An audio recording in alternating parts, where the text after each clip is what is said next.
Jackie. I'm an interpreter at the Saint-Boniface Museum. In the 1840s, the Red River settlement was well established, with more or less all one could hope for in a settlement of the back country. Settlers on farms and lots of land, domestic animals, and even a stone cathedral. However, according to Bishop Provencher, the first bishop of Saint-Boniface, a key component was missing. He wanted an order of religious women who could teach the girls and women of the Red River. Unfortunately for him, this would prove to be a difficult task, and he had to look long and hard in the United States, France, and Canada before finding an order that would be willing to take up the mission.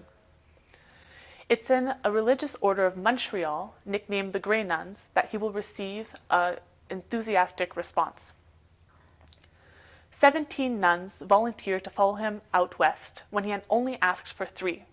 Finally, 4 women will be chosen to accomplish this mission. Sister Eulalie Lagrave, Sister Gertrude Coutelet, Sister Edwige Lafrance, and the superior of the mission, Mother Marie-Louise Valade. The day of departure, April 24th, 1844, was a sad day for these 4 nuns, who were preparing themselves to say goodbye to their family and friends with little hope of seeing them again.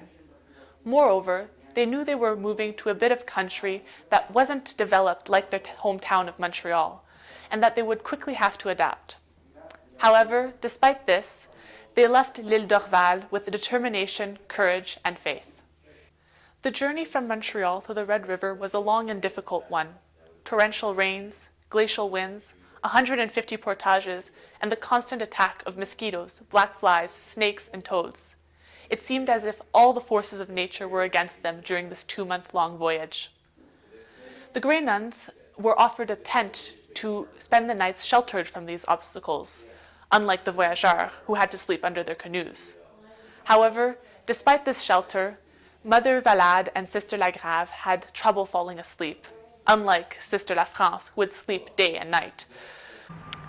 It seems Sister Lagrave was quite the adventurer, despite being the eldest of the group. Sometimes, the Voyageurs would allow her to ride some rapids in the canoe when it was not too dangerous, which would make her laugh from sheer joy. On the other hand, Sister Lafrance would be shriveled up in fear. Some said that Sister Lagrave would have been quite the voyageur because she wasn't afraid of anything, except snakes. Voyageur was not the only nickname given to Sister Lagrave.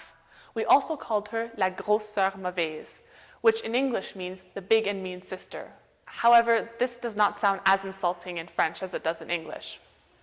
We called her this because she wouldn't stop lecturing the voyageurs on their swearing and vulgar songs.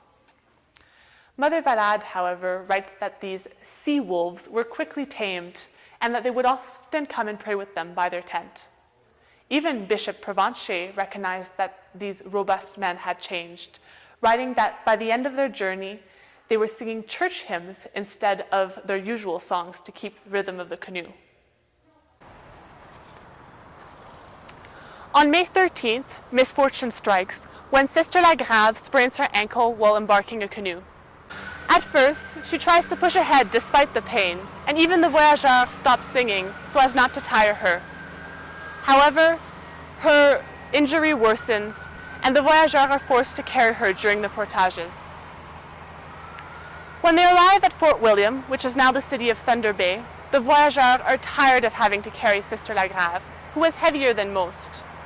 They start to entertain the notion of leaving her behind so that she may heal and take up the journey herself to return to Montreal. Luckily for her and her companions, they manage to convince the voyageurs to finish the journey with her, and they hire 2 Iroquois men to carry her for the remainder of the portages. On the 20th of June, 1844, the 4 Grey Nuns finally arrive at the Red River. Someone is sent to wake up Bishop Provencher, who receives them in front of the Saint-Boniface Cathedral. Disembarking from the canoe, the nuns kneel on the ground and thank God for bringing them safe and sound to their final destination. After a long and difficult journey, they have finally arrived to their new home.